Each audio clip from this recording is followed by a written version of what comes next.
طاهرين السلام عليك يا فاطمة الزهراء يا سيدة نساء العالمين السلام عليكم جميعا ورحمة الله.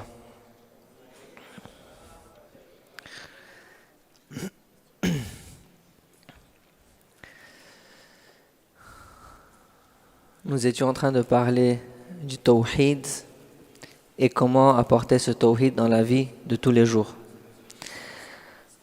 On n'a pas encore commencé à parler du tawhid dans la vie de tous les jours. On est toujours en train de créer la base intellectuelle, la compréhension de c'est quoi le tawhid, pour que, Inch'Allah, dans les jours qui suivent, et je pense que demain, on va commencer à aller plus vers les applications pratiques de ce tawhid, Inch'Allah.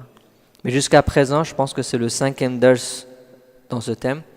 On est toujours en train de développer ce concept de tawhid, comprendre la relation entre le tawhid, l'existence de Allah et son tawhid, et la création.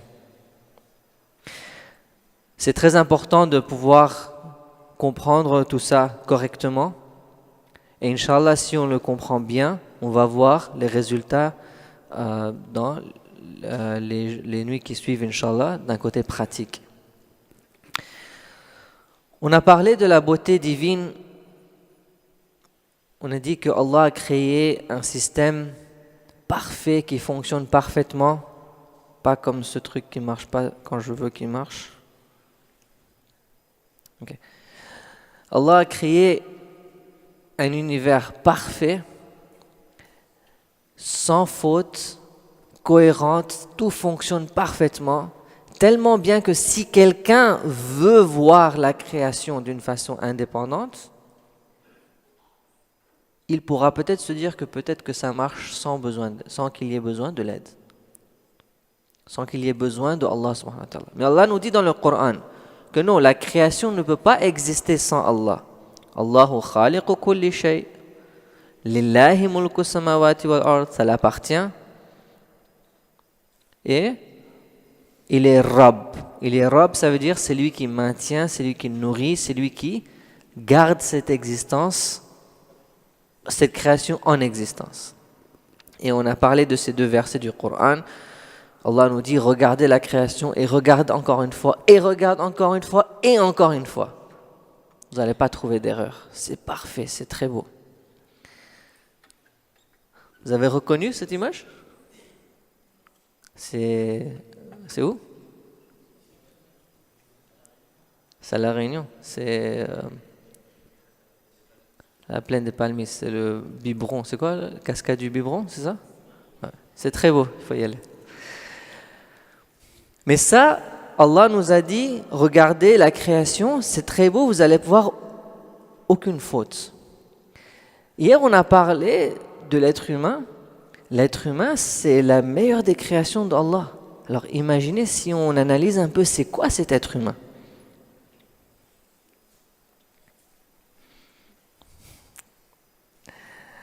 L'être humain est la création la plus parfaite d'Allah subhanahu wa ta'ala. Le Coran nous indique ça. Quand il nous dit par exemple وَعَلَّمَ آدَمَ الْأَسْمَاءَ كُلَّهَا. Allah a appris tous les noms, les asma à Adam. Qu'est-ce que ça veut dire qu'il a appris tous les noms? Il a dit à Adam, vas-y enlève ton cahier, prends un stylo, commence à écrire. Ar-Rahman, Ar-Rahim, Al-Malik, Al-Qud. C'est ce qu'il a fait? Il a appris des noms, des mots. Asma, c'est pas des mots. Les asma'ul husna que nous on dit, c'est pas les mots, c'est la réalité que ces mots expriment, indiquent. Quand on dit que Allah a appris ces noms à Adam, il lui a donné la réalité de ces noms. Adam représente les noms de Allah subhanahu wa ta'ala.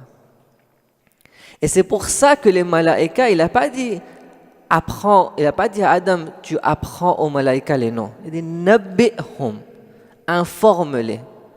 Les anges ne peuvent pas atteindre ce niveau où ils comprennent les noms de Allah, où ils manifestent les noms de Allah. Et c'est pour ça que les anges, on les a dit, prosternez-vous devant Adam. فإذا سويته ونفخت فيه من روحي فقعوا له ساجدين. Les anges, aql pur. Mais prosternez-vous devant qui? Adam, un être humain. Pourquoi? Parce qu'il a les noms de Allah. Et on voit dans le Coran plusieurs fois où Allah nous montre les capacités incroyables que l'être humain il a. Par exemple, ça c'est à propos du prophète Sulayman. وقال يا أيها الناس علمنا منطق الطير وأوتينا من كل شيء. On nous a appris la langue des oiseaux. Un être humain qui peut parler aux oiseaux.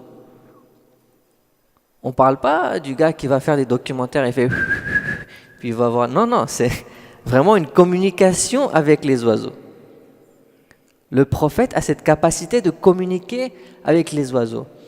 وَحُشِرَ لِسُلَيْمَانَ جُنُودُهُ مِنَ الْجِنِّ وَالْإِنسِ وَالطَّيْرِ. Le prophète Sulayman avait des armées d'êtres humains, de djinns et d'oiseaux. Dans un autre verset, on parle du fait que le prophète Sulayman avait contrôle sur le vent. C'est ça, la capacité que l'être humain peut développer ou recevoir. Vous savez tous, quand le prophète Sulayman venait avec son armée immense, il y avait des fourmis par terre, ils ont remarqué que le prophète Sulayman il vient avec cette armée, et la fourmi dit aux autres, allons-y, cachons-nous. Le prophète Sulayman sourit, fatabassama, dhahikan min qawliha. Il sourit amusé par les propos, par ce que la fourmi a dit. Ça veut dire qu'il a compris ce qu'une fourmi a dit. Ça veut dire qu'il a entendu la fourmi. Vous avez déjà entendu une fourmi? Non. Il a entendu la fourmi. Imaginez, il a la capacité, c'est un être humain, mais il a la capacité d'entendre cette fréquence de son, quand il le veut bien sûr, et de comprendre. Ça, c'est la capacité d'un être humain. Un autre exemple.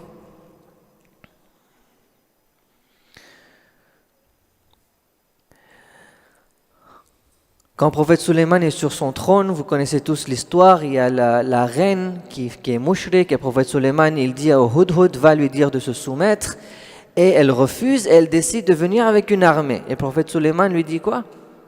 Il dit aux gens autour de lui, qui est prêt à amener le trône de Bilqis ici, avant qu'elle arrive, avant que Bilqis arrive ici, je veux que son trône soit devant moi. Une personne dit, je vais l'amener avant que tu puisses te lever. Ça, c'était un djinn qu'elle a dit. Et puis, il y a une personne qui dit, قال الذي عنده علم من الكتاب أنا آتيك به قبل أن يرتد إليك طرفك. Je peux l'amener avant que tu clignes des yeux. Un trône. C'est lourd, un trône. Mais ce n'est pas seulement le fait que c'est lourd, c'est à des kilomètres et des kilomètres. En moins d'un clin d'œil, cette personne est allée là-bas, a pris le trône, est revenue ici, l'a placé ici. Ça, c'est la capacité d'un être humain. Allah nous dit dans ce verset, il indique au fait que la raison pourquoi il a pu faire ça, c'est parce qu'il avait cette connaissance, une connaissance du livre.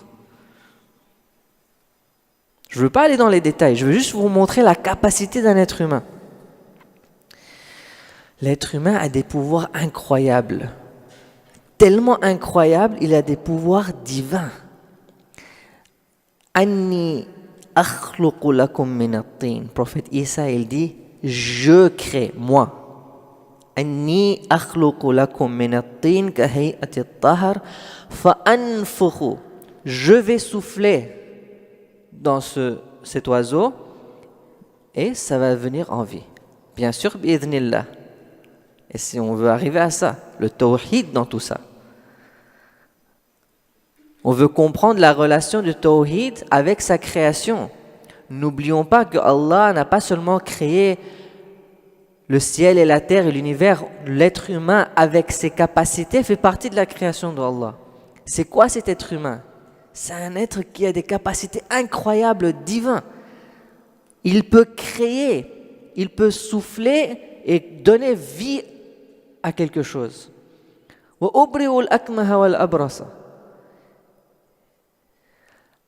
Il peut guérir des maladies qui n'ont pas de solution. C'est qui le fait? Il dit c'est moi qui fais ça. Je donne la vie aux morts. Bi'idhnillah, bien sûr. Et je peux vous donner de l'information de certaines choses que personne ne sait. C'est le ghaib. Je connais le ghaib. Je peux vous donner de l'information du ghaib. Ça, normalement, c'est des qualités divines, tout ça. C'est Allah qui crée. On a dit qu'il y a un seul créateur. Mais le prophète Isa, il dit, c'est moi qui crée. C'est moi qui souffle. C'est moi qui donne shifa. Mais tout ça, bi'idhnillah. Alors ça, c'est la capacité incroyable de l'être humain. Nous, pas les êtres humains qui sont venus avant, nous. Moi et vous, on a cette capacité. On a été créés comme ça, avec ce potentiel. Il ne faut pas s'étonner si vous entendez que quelqu'un, par exemple, a des pouvoirs comme ça aujourd'hui, ou il y a quelques années. Ce n'est pas étonnant, c'est dans la nature de l'être humain, il a été créé comme ça. Ce qui est étonnant, c'est que des gens comme moi, on ne peut pas faire ça. Ça, c'est étonnant. Alors que j'ai été créé avec la capacité de pouvoir faire ça. Pourquoi je ne peux pas le faire?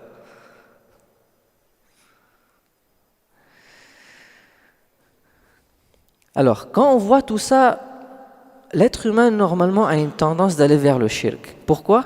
Parce qu'on a tendance à se focaliser sur la création et à oublier le créateur. Donc, on a une tendance à aller vers le shirk. Et c'est pour ça que, par exemple, pour le prophète Isa, ça s'est passé comme ça. Le jour du jugement, Allah va demander au prophète Isa, إِذْ قَالَ اللَّهُ يَا عِيسَى ابْنَ مَرْيَمَ أَأَنْتَ قُلْتَ لِلنَّاسِ اتَّخِذُونِي وَأُمِّي إِلَٰهَيْنِ مِن دُونِ اللَّهِ. C'est toi qui as dit aux gens de te prendre comme un Dieu. Tu allais dire aux gens, je donne la vie, je peux créer tout ça. Et les gens ont commencé à t'adorer, à penser que tu es Dieu. Tellement les qualités de Isa sont comme celles de Dieu, que si quelqu'un regarde à Isa sans faire attention au tawhid, il va se perdre, il va penser que c'est Dieu lui-même. On a cette tendance d'aller vers le shirk, malheureusement. Une autre raison pourquoi on a cette tendance, c'est parce qu'on est très matérialiste. On peut se connecter mieux avec des choses qui sont physiques, matérielles, tangibles, qu'on peut toucher, qu'on peut voir. C'est pour ça que vous allez voir dans le Coran encore, les Bani Israël, on en parle beaucoup dans le Coran. Imaginez-vous un peuple, imaginez vous-même, vous êtes sous l'oppression, un prophète de Allah vient vous sauver, devant vous, devant vos yeux. Vous avez vu les miracles de ce prophète. Un bâton s'est transformé en serpent. La lumière est sortie de ses mains. Même les sorciers se sont soumis, ils ont dit ça c'est la vérité, ça vient de Dieu, c'est pas de la magie, c'est un haqiqa. Ils ont vu tout ça. Ils ont vu la mer se diviser en deux devant les yeux. Ils n'ont pas vu, ils sont passés par ça. Ils sont passés par ce chemin. D'un côté de la mer à l'autre côté, la mer était séparée pour eux. Ils ont vu tout ça. Et puis, ils disent au prophète que Ya Moussa, ij'al lana ilahan kama lahum aliha. Ils sont passés par une ville, ils ont vu, ils ont des bottes. Pardon, je suis allé en mode farsi. Ils ont des idoles. En farsi, idoles on dit bottes. Ils ont des idoles. Et ils disent à prophète Moussa, nous aussi on veut des dieux pareils. Donne-nous des dieux comme eux ils ont. C'est pas normal. Quand le prophète Moussa est allé à la montagne, ils ont créé un idole eux-mêmes. Ils ont commencé à adorer une vache en or. Quelque chose que vous pouvez voir et toucher. Ils ont dit à prophète Moussa, وَإِذْ قُلْتُمْ يَا مُوسَى لَن نُؤْمِنَ لَكَ حَتَّى نَرَى اللَّهَ جَهْرَةً On ne va pas croire en Allah tant qu'on ne voit pas Allah avec nos yeux, clairement. Baba, tu viens de voir tous ces miracles. C'est quoi le problème? Tellement on est habitué avec le physique, le matériel, on n'arrive pas à sortir de ça. Je veux voir Allah, je veux voir les miracles, je veux voir tout ça. Sinon, je ne vais pas croire. On est tellement habitué à tout ça. Et vous allez le voir, on a ça dans notre vie. Quand par exemple on va pour ziyarat, on veut absolument tenir le zari. Même si en chemin il faut donner des coups de coude, il faut piétiner les gens, il faut faire tout ça. Mais non, je dois toucher le zari. Comme si mon ziyarat n'est pas Kaboul tant que je n'ai pas touché physiquement. Oui, toucher physiquement c'est bien si on peut. Bien sûr, la proximité physique, c'est un fadl, c'est une bonne chose. Mais on n'arrive pas, on n'est pas satisfait dedans. Il y a quelque chose qui manque. Si on est ici, je n'ai pas encore touché le zari. On va marcher dans le bazar comme si de rien n'était, on va regarder tout ça. Dès qu'il y a le dôme en or, Assalamu alayka ya Aba Abdullah. Imam Hussein était où tout ce temps? Imam Hussein est seulement là quand vous voyez le haram. Donc si on ne le regarde pas, Imam Hussein n'est pas là. Il est là, il n'est pas là. C'est comme ça. La réalité est toujours là. Le physique, c'est supposé être une aide pour la connexion. Je ne dis pas qu'il ne faut pas avoir une relation avec le côté matériel et physique. C'est très important. On a une Kaaba pour ça. Allah a dit au prophète Ibrahim, construis la Kaaba. On doit aller vers la Kaaba, on doit aller autour de la Kaaba. On l'appelle la maison de Allah subhanahu wa ta'ala. On regarde la Kaaba, c'est ibadah. Il y a des sawab à aller vers la Kaaba, toucher la Kaaba, embrasser la Kaaba, le Hajar al-Aswad. Tout ça, ça a du sawab. Personne ne dit non. Mais est-ce que c'est le principal? Est-ce que c'est ça l'objectif? Ou l'objectif, c'est de se connecter avec une réalité qu'on ne voit pas. Donc si jusqu'à la fin de mon ziyara, je n'ai pas pu toucher le zari, parce que je ne voulais pas faire mal aux gens, mais je me suis rapproché le plus que je pouvais. J'étais à 10 mètres. Imam Reza, il est là-bas. Son zari, il est là-bas, et j'ai fait Assalamu alayka ya Aba al-Hassan. Imam Reza, je ne viens pas jusqu'à là-bas parce que je ne veux pas faire mal à tes zouars. Si je pouvais, je serais venu. Ce n'est pas par paresse que je ne viens pas. C'est par adab et ihtiram que je ne viens pas là-bas. On ne devrait pas sentir qu'il y a quelque chose qui manque. Le ziyarat, il est qaboul à 100%. Donc ces choses-là, on les voit dans la vie, même dans notre interaction avec Allah, avec les Ahlul Bayt. Il y a toujours ce côté où on est très attaché au matériel, au physique. Encore, je veux clarifier, je ne dis pas c'est mauvaise chose. En soi-même, ce n'est pas une mauvaise chose. Ça devient mauvais quand c'est une barrière. Que je n'arrive pas à me connecter tant qu'il n'y a pas ce côté physique. Je ne peux pas penser à Imam Hussein tant que je ne vois pas une photo de son haram, tant que je ne suis pas à Karbala.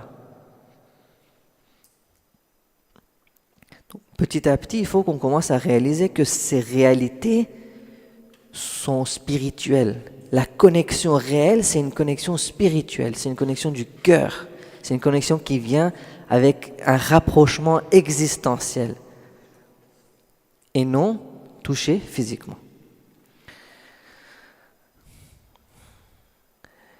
Et donc, on a cette tendance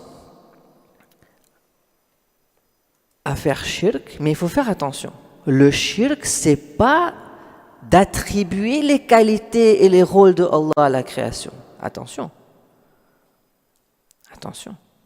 Allah lui-même, il le dit. Il y a un autre verset du Coran. وَإِذْ أَلَّمْتُكَ الْكِتَابَ وَالْحِكْمَةَ. Allah qui dit à prophète Isa.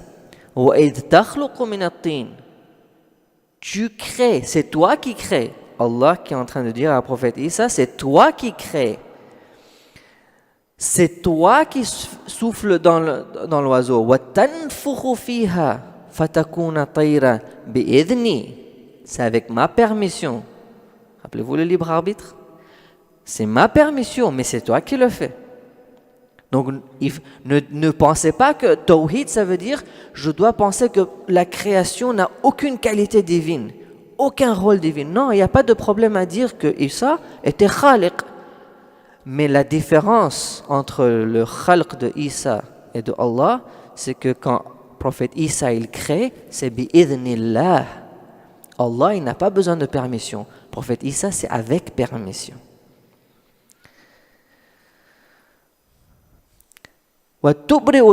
C'est toi qui guéris.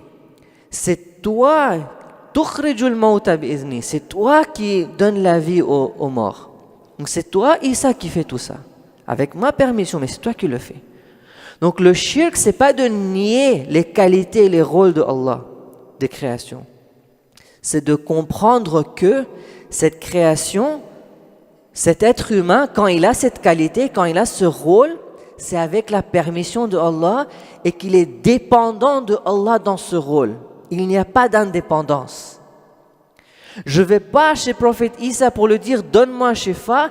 Allah ne veut pas me donner, toi donne-moi. Non. Voilà, yadu billah. Le prophète Isa il dit « Moi, ma volonté, c'est la volonté de Allah. Je ne peux rien faire sans que Allah me donne permission. C'est bi'idhnillah. C'est vrai que c'est Isa qui donne la vie, qui donne Shifa. Mais avec la permission de Allah. Le shirk vient quand on considère la création, quand on considère l'être humain, le wali de Allah, indépendant de Allah. C'est là où ça devient shirk. Il faut bien comprendre ça. Parce qu'aujourd'hui, on nous amène des questions, on nous fait douter certaines réalités, et on tombe dans le piège. Pourquoi? Pas parce qu'on n'a pas compris wilayat, c'est parce qu'on n'a pas compris tawhid. On a mal compris le tawhid et donc on a des doutes sur le wilayat. Et c'est pour ça que j'insiste souvent qu'il faut renforcer notre compréhension du tawhid correctement, comprendre le rôle de Allah dans l'univers, comme ça tout le reste va venir sur place, va tomber sur place.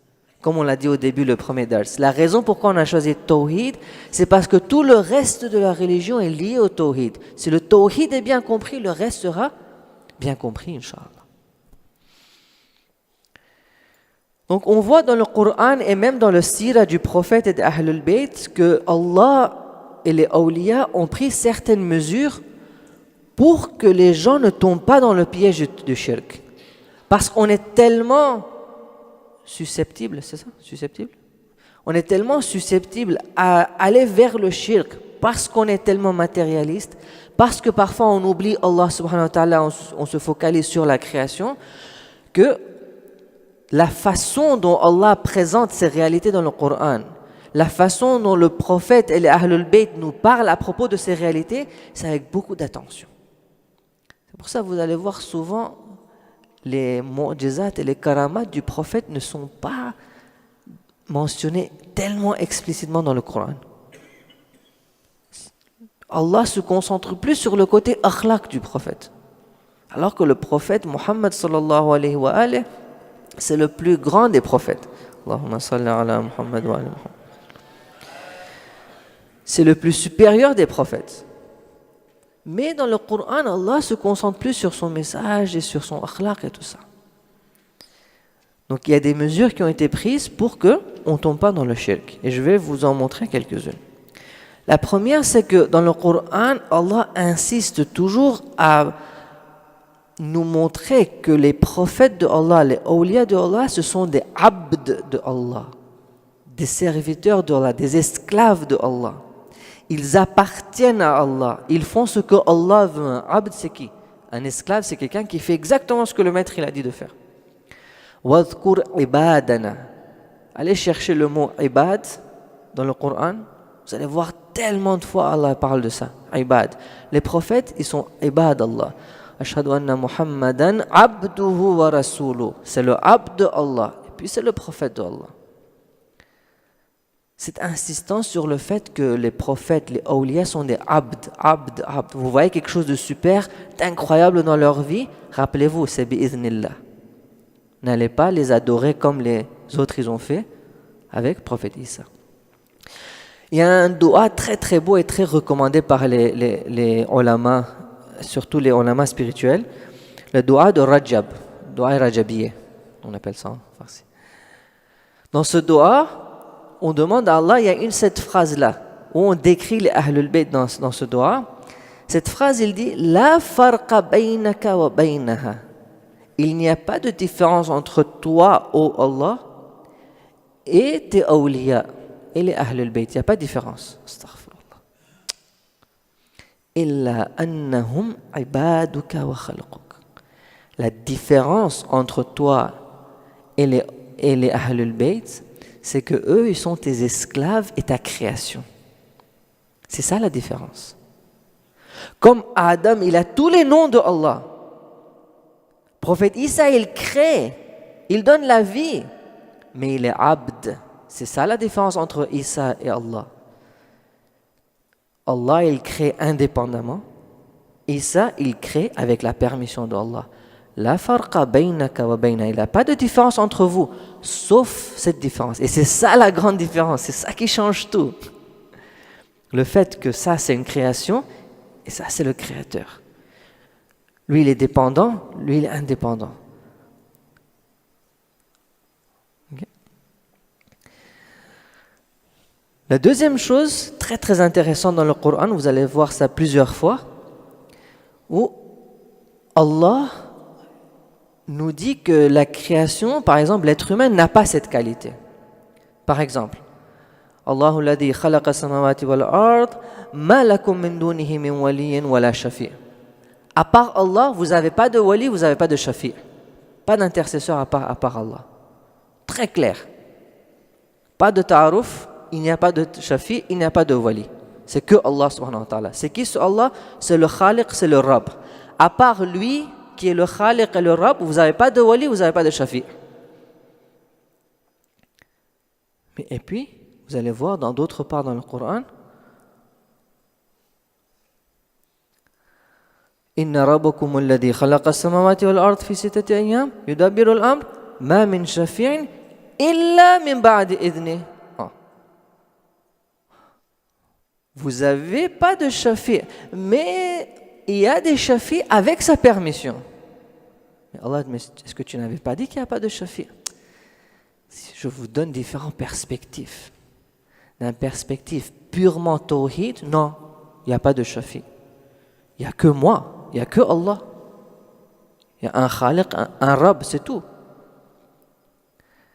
Mais si vous voulez voir la relation entre la création et Allah, si vous voulez regarder la création, oui, il y a des shafi' dans la création, mais ce sont des shafi' qui font shafa'at avec la permission de Allah. C'est à travers cette création que Allah il est shafi'. Vous vous rappelez de la chemise qui a donné la vue? Vous vous rappelez de Allah qui a pris l'âme pendant la mort à travers Malakul Maut? Vous vous rappelez de Allah qui crée à travers Isa? Vous vous rappelez de Allah qui gère les affaires de l'univers à travers les anges? Allah il est shafi' à travers certaines personnes. Donc d'abord, il le nie pour dire que, rappelez-vous, il n'y a que moi, indépendant, il n'y a que moi. Mais oui, avec ma permission, je peux donner cette qualité à mes créations.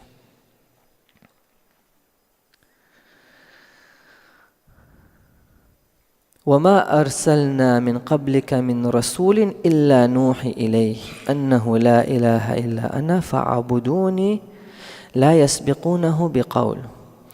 On a envoyé des messagers, c'est nous qui révélons à ce messager, on apprend à ce messager, il n'y a pas de Dieu sauf Allah, adorez-lui, soyez abd de lui.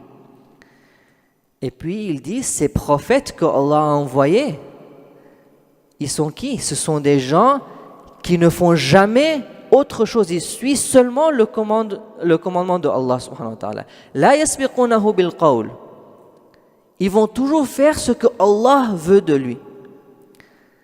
Ces gens-là, qu'est-ce qu'ils font? يَعْلَمُ مَا بَيْنَ أَيْدِيهِمْ وَمَا خَلْفَهُمْ وَلَا يَشْفَعُونَ إِلَّا مَنْ ارْتَضَى وَهُمْ مِنْ خَشْيَتِهِ. Ces prophètes-là, ils ont ce shafa'at. C'est moi qui donne permission. Ils ne vont pas donner shafa'at sans ma permission. Au début, Allah disait il n'y a pas de shafi'. Et puis il a dit c'est shafi' avec permission. Et là maintenant, il dit c'est qui c'est shafi'. Il donne des exemples de ses intercesseurs. Par exemple, mes prophètes, je les ai donné permission de faire une intercession pour les gens. Ça, c'est une façon coranique de nous aider à comprendre que Allah est indépendant dans ses qualités. Il donne permission à sa création d'exprimer certaines qualités. Mais n'oubliez pas, s'il vous plaît, quand vous voyez ces qualités dans la création, n'oubliez pas que ça vient de Allah. La farqa baynaka wa baynaha illa annahum ibaduka wa khalquk.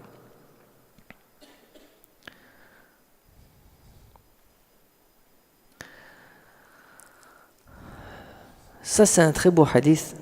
J'ai trouvé ce hadith très récemment. Je pense que j'étais dans l'avion. Ouais, j'étais dans l'avion quand je lisais ce livre c'est un livre de hadith à propos de l'imam Mahdi. Il y a quelqu'un qui vient poser une question à Imam Hassan Askari et il a un mulaqat, il voit Imam Mahdi quand il était jeune et il a une conversation avec Imam Mahdi. Ce gars, il avait des questions en tête. Et une des questions, il voulait demander à propos de ça. À propos de la relation entre les Ahlul Bayt et Allah. C'est une personne qui a été envoyée par le groupe de gens qui croient que Allah a donné tous ses pouvoirs aux Ahlul Bayt, les Mufawwidha, que Allah a fait tafwid, il a donné tous ses pouvoirs aux Ahlul Bayt. Maintenant, les Ahlul Bayt, ils gèrent l'univers eux-mêmes. Il n'y a plus besoin de Allah. Parfois, nous, les chiites, on nous accuse de ça. Non. Nous, on a une base de tawhid. Ici, Sahib al-Zaman, Imam Mahdi, il dit au gars, déjà que le gars n'a pas pu poser la question, Imam Mahdi lui dit, je sais que tu es venu me poser une question à propos des Mufawwidha. Ok? C'est quoi la réponse? Kadhabu alayhim la'natullah. Ils mentent. La'natullah alayhim.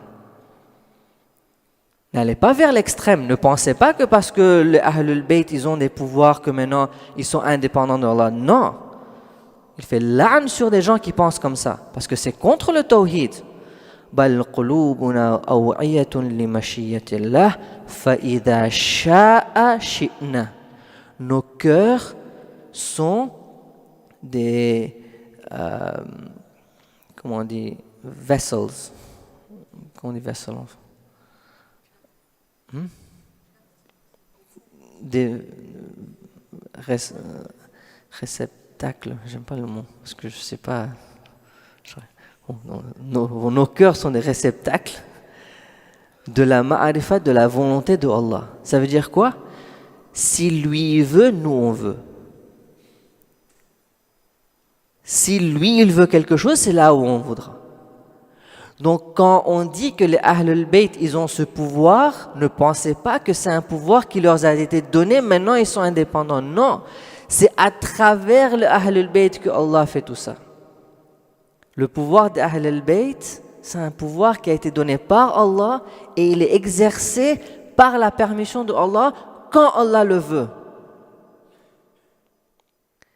إِذَا شَاءَ اللَّهُ شِئْنَا. Quand Allah le veut, nous aussi on le veut.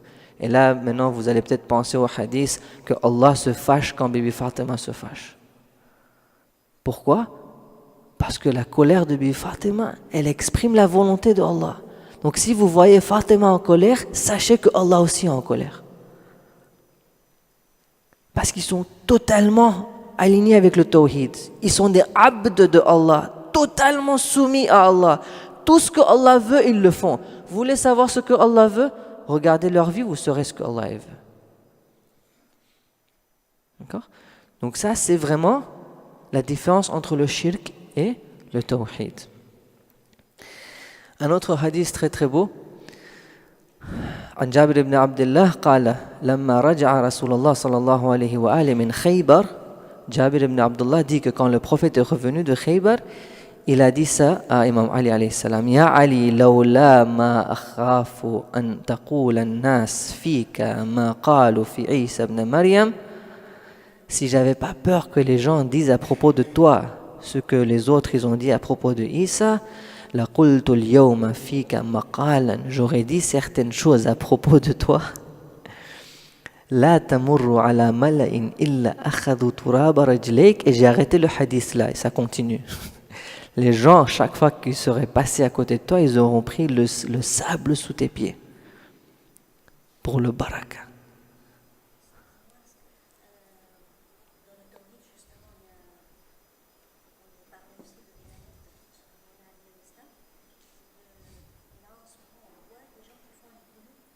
Ouais. Et c'est exactement ça. C'est exactement pour empêcher ce qu'on appelle le ghulou, où on attribue des qualités divines indépendantes au Ahlul Bayt, que toutes ces mesures ont été prises par le Coran, par le prophète et les Ahlul Bayt. Plusieurs fois, vous allez voir que les Sahaba viennent demander au Ahlul Bayt, est-ce que vous êtes Rabb? Est-ce que vous êtes Khaliq? Ils disent non, non, non, non, non. Ne me donne pas des titres pareils. C'est Allah qui est Khaliq, c'est Allah qui est Rabb. Mais d'autre part, vous allez voir, ce n'est pas un problème de dire qu'il est Khaliq. C'est de comprendre que c'est moi qui crée, mais bi'idnillah. N'allez pas me donner le titre de Khaliq en pensant que cette qualité, ce rôle de création m'était donné et puis Allah il est parti et c'est moi le Khaliq maintenant. Non. Isa, il est Khaliq bi'idnillah. Et ça, c'est très important. Donc le prophète, il s'est contrôlé, il n'a pas dit des choses pour qu'on ne va pas faire le relou, pour qu'on ne va pas exagérer sur Amir al-Mu'minin. Mais c'est pour ça qu'on dit aussi, dites tout ce que vous voulez sur les Ahl al-Bayt. Sauf ne dites pas qu'il est Dieu. Parce que vraiment, ils ont tous les noms de Allah subhanahu wa ta'ala. Ils ont tous les noms de Allah, mais la différence, la farqa baynaka wa baynahum illa annahum ibaduka wa khalquk. La différence, c'est qu'ils sont abd et khalq. C'est ça la différence. Juste rapidement pour vous introduire une des plus belles littératures islamiques qu'on a, c'est la Ziyarat Jami'a Kabira. C'est une autobiographie spirituelle d'Ahlul Bayt. La Ziyarat Jami'a Kabira, c'est une ziyarat qui nous a été enseignée par Imam Hadi alayhi salam. Cheikh Sadouk l'a ramené dans Man la yahduruhu al-faqih. Cheikh Sadouk, c'est un de nos plus grands ulama, quelqu'un de très très sérieux quand il s'agit de hadith et de ghulou et tout ça. Il l'a mis dans son livre qui était supposé être un livre de ahkam. Les livres de ahkam à l'époque, c'était des livres où ils étaient très très stricts. Il a amené Ziyarat Jami'a Kabira là-bas. Ziyarat Jami'a Kabira, c'est une autobiographie. Je dis autobiographie parce que c'est Imam Hadi qui l'a enseigné. C'est une autobiographie spirituelle d'Ahlul Bayt. Nous, souvent, pour apprendre à propos des Ahlul Bayt, on lit l'histoire. Ils sont allés là-bas, ils sont nés ici, c'est ça le nom de la maman, le nom du papa et tout ça. C'est bien de savoir ces choses-là. Mais c'est quoi la réalité de ces personnes? Cet être humain parfait que si vous regardez une fois, deux fois, trois fois, quatre fois, vous allez trouver aucune erreur. Farji' ilayhi al-basara, hal tara min futur. Il n'y a aucune erreur dans ces gens-là. Ils représentent la perfection divine totale. Mais faites attention, pas de rouleau, n'exagérez pas, ne pensez pas qu'ils sont indépendants. Le début de la Ziyarat Jami'a, c'est comme ça. Il dit quand tu arrives au seuil du haram, tu dis Ashhadu an la ilaha illallah wahdahu la sharika lah wa ashhadu anna Muhammadan abduhu wa rasuluh.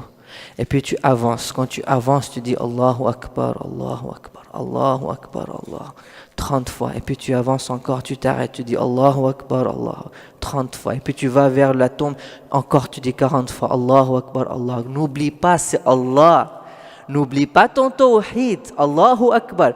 Quand tu vas regarder le imam, quand tu vas connaître le imam, il est tellement parfait, il est tellement beau. Fais attention, n'oublie pas Dieu.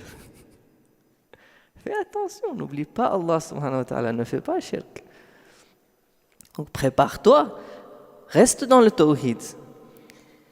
Même dans le ziyarat, comment est-ce qu'il décrit le imam? Assalamu ala du'ati ila Allah, assalamu ala al-adilla على مرضات الله المستقرين في أمر الله والتامين في محبة الله والمخلصين في توحيد الله. C'est toujours avec Allah. Ils sont complètement connectés avec Allah subhanahu wa ta'ala. Les Ahl Bayt ne sont pas séparés de Allah.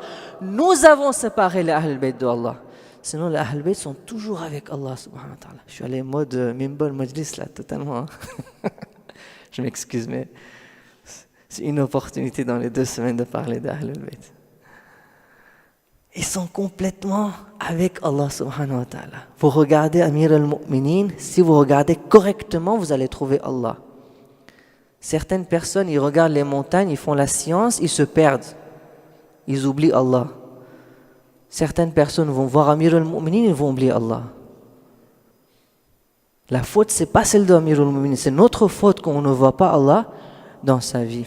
Et finalement, il nous décrit le rôle d'Ahlul Bayt, ce même ziyarat, plus tard, après avoir décrit les Ahlul Bayt et leur connexion avec Allah, plus tard, il décrit maintenant le rôle d'Ahlul Bayt dans la création. C'est à travers vous que Allah envoie la pluie.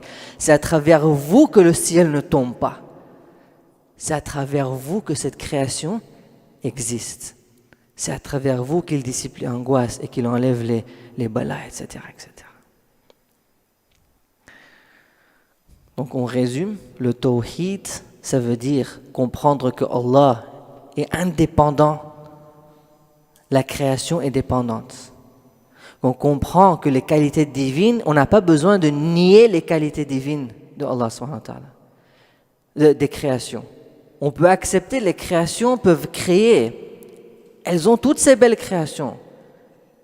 Elles ont toutes ces belles qualités, tous ces rôles qu'on normalement on dit divins. La différence, c'est qu'ils sont soumis à Allah, c'est avec la permission de Allah. Allah, c'est l'indépendant. Eux, ils sont tous dépendants. Abd et khalq. Ils sont tous sous le contrôle et la gestion de Allah subhanahu wa ta'ala.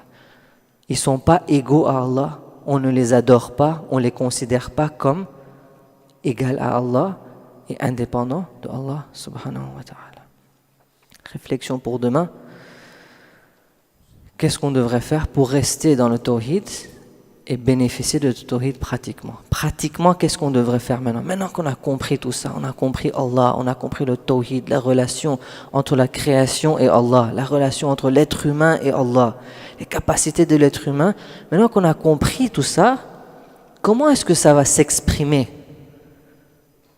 dans notre comportement, dans notre vie? Inch'Allah, dès demain, on va commencer le côté pratique. Wa sallallahu ala sayyidina Muhammad wa ala alihi tahirin.